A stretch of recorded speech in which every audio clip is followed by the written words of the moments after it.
A few years ago, I bought my first house in a quiet town. It was an older two-story colonial, nothing fancy, but the price was right, and it came with a decent-sized yard. After renting apartments for years, finally having my own place was amazing. The previous owner, a retired professor named Alan Foster, had lived there for decades before moving south to be closer to family. The house was charming, if a bit worn. Dark wooden floors, creaky stairs, and a big master bedroom upstairs. Over the next couple months, I did a lot of fixing up, painting walls and replacing fixtures, slowly making the house feel like home. By mid-August, I'd accumulated enough random things I no longer needed. Old furniture, dishes, some tools, to justify holding a yard sale. It felt like a good way to clear out clutter and maybe meet some neighbors. The morning of the sale was bright and sunny, already hot by 9. I'd arranged tables along the driveway, stacked boxes full of random things, and placed a few larger items like chairs and lamps by the sidewalk. Business was steady. Neighbors stopped by, chatting casually, and I made a few sales here and there. Around 11, I noticed an older woman slowly walking toward me from down the street. She wore a faded floral dress and had gray hair neatly pinned back. She stood out simply because I'd never seen her around before. And Dover was small enough to notice strangers. She didn't look at the tables or boxes. Instead, she came straight to me, pausing to study the house behind me with a thoughtful gaze.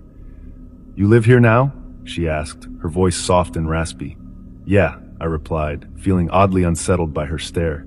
"Moved in a few months ago." She nodded slowly, still staring at the house. "I used to babysit the kids who lived here, a long time ago." She turned her eyes back to me, clear but distant. "You should really check under the floorboards in the master bedroom. Not everything was found." Before I could even ask what she meant, she turned around and began walking away, as if she'd said all she needed to say. I called after her, but she didn't even glance back. Within moments, she was gone, leaving me standing in the hot sun, confused and uneasy. The rest of the sale passed quietly, but her words stuck with me. That evening, after everyone had gone and I'd cleaned up, I couldn't shake what she'd said. Not everything was found. What did that even mean?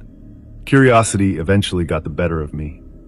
Upstairs, in the master bedroom, I started tapping my feet across the hardwood floor, listening for anything unusual. After several tries, I reached the closet. The floorboards there sounded hollow compared to the rest of the room. I hesitated, then knelt down and gently pressed against the boards. Sure enough, one of them lifted slightly, loose enough to pry open by hand. My pulse quickened as I pulled up the board. Beneath it, covered in a thin layer of dust and insulation fibers, was a small bundle wrapped in dark cloth. My heart pounded harder. I hesitated again, fingers trembling slightly before finally reaching in and carefully pulling it out.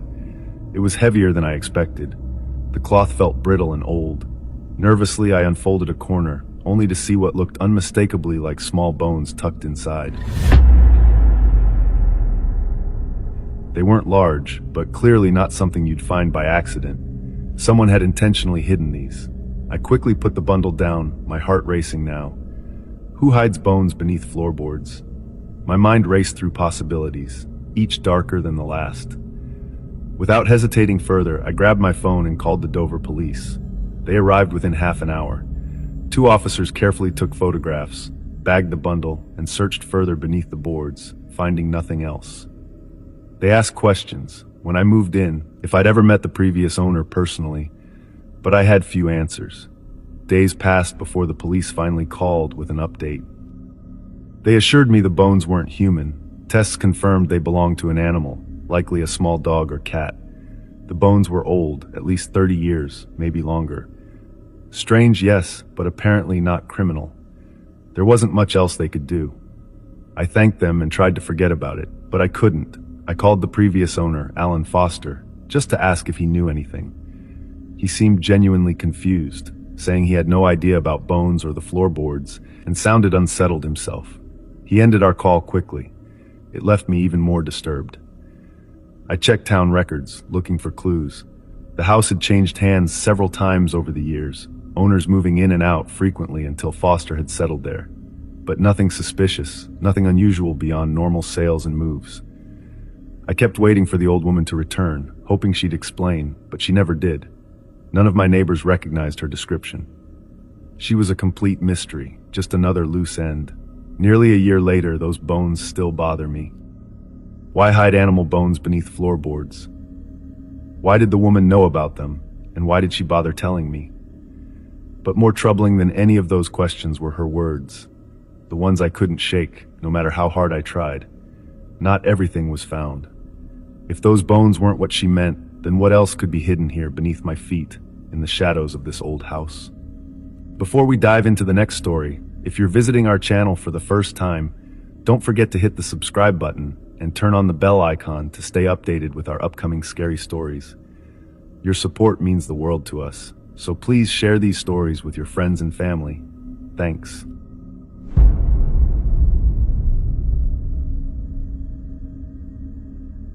Back in August of 2018, I decided I needed a good camera. My iPhone was fine, but photography was becoming a real hobby. I wanted something better, something professional looking to mess around with on weekends and maybe even shoot family portraits with. I lived in a quiet little suburb of Portland, Oregon, Beaverton. Nice houses, tree-lined streets, a pretty safe place. Yard sales popped up every weekend, especially late summer. So on a sunny Saturday morning, I got up early and started browsing the neighborhood. It was around 10 when I found one particular house on Cedar Hills Boulevard. Nothing special. White paint, red shutters, an older ranch-style home, but the yard was cluttered with boxes, tables covered with clothes, tools, and random things. Behind a pile of old books, I spotted a dusty black DSLR camera. A Nikon. Decent model, just older. The woman running the sale was probably late 40s, tired-looking, sipping coffee from a chipped mug. When I asked about the camera, she gave me a weird look. It belonged to my ex-husband, she mumbled, eyes down at her coffee cup. Just take it. $20 is fine. I want it gone. $20 for a Nikon DSLR? Easy choice. I handed her the cash, said thanks, and drove home feeling pretty good about my luck. The camera was dusty, but otherwise looked perfect. At home, I cleaned it off, charged the battery, and turned it on. The memory card inside was still loaded with photos. Hundreds of them. My curiosity kicked in immediately. I started scrolling through the images, sitting on my sofa with the late morning sun shining through the windows. Most of the pictures seemed pretty normal. Vacations at the coast, a cute dog playing fetch, family barbecue. Then slowly, the photos got darker. At first, I thought the camera settings were wrong, or maybe the photographer was testing shots. But something felt off. There were pictures of someone's backyard at night, grainy, shadow-filled images taken through branches and fences. Next were zoomed-in shots of a porch, with patio furniture arranged neatly. I felt uneasy. These weren't normal photos. These looked secretive, like surveillance. I kept clicking through. My heart started beating a little quicker. The next pictures showed a bedroom window, curtains drawn, light inside. The next one, the same room but closer. The next, a woman asleep in bed, blankets around her, completely unaware she was being photographed. I felt sick. This wasn't okay. My hands trembled as I kept scrolling through. It was definitely someone spying on this woman, night after night. Then something made my chest tighten in panic. The bedroom in these pictures looked exactly like mine. Same curtains, same arrangement of furniture, even the book on the nightstand looked familiar. My stomach knotted up so tightly I almost threw up. I jumped up and rushed to my bedroom, my head spinning, trying to convince myself it couldn't be my room. But the curtains were exactly like mine. The cheap beige ones I bought from Target last spring. Same bedspread pattern, same lamp. My bedroom was unmistakable. I stared out the window, suddenly very aware of how easy it was to see into my home at night if the curtains weren't pulled tight. Who had taken these photos and when? I threw the camera into a plastic grocery bag, grabbed my keys, and drove straight to the police station on Griffith Drive. My hands shook as I explained everything to a detective named Ryan Carson. He took the camera and assured me they'd look into it. 2 days later, Detective Carson called. The voice was calm, but serious. The camera belonged to a man named Stephen Grant, he said. He lived in your neighborhood until 2 years ago, arrested in late 2016 for stalking a woman who lived nearby. But charges were dropped due to lack of hard evidence. Grant disappeared shortly after that. Nobody's seen him since. I asked if they found anything else out. Carson paused. We talked to the woman who sold you the camera. Turns out she wasn't exactly truthful. Stephen Grant wasn't her ex-husband. They were never married. She was just his landlord. He vanished without paying rent, leaving his stuff behind. She sold it off, piece by piece, just wanted to be rid of him. But the photos, my bedroom, I stammered, feeling dizzy. The timestamp on those photos, Carson interrupted quietly, was the last night Grant was seen. 2 years ago. I went cold. Grant had been at my window watching me sleep. 2 years ago. And nobody had known. I changed my locks that afternoon.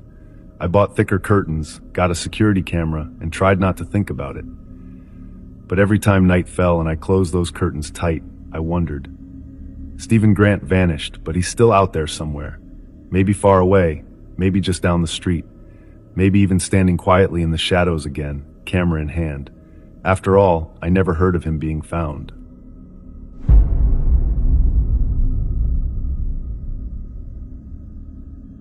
Last July, my wife Melissa and I decided to hold a yard sale at our home in Lancaster, Pennsylvania.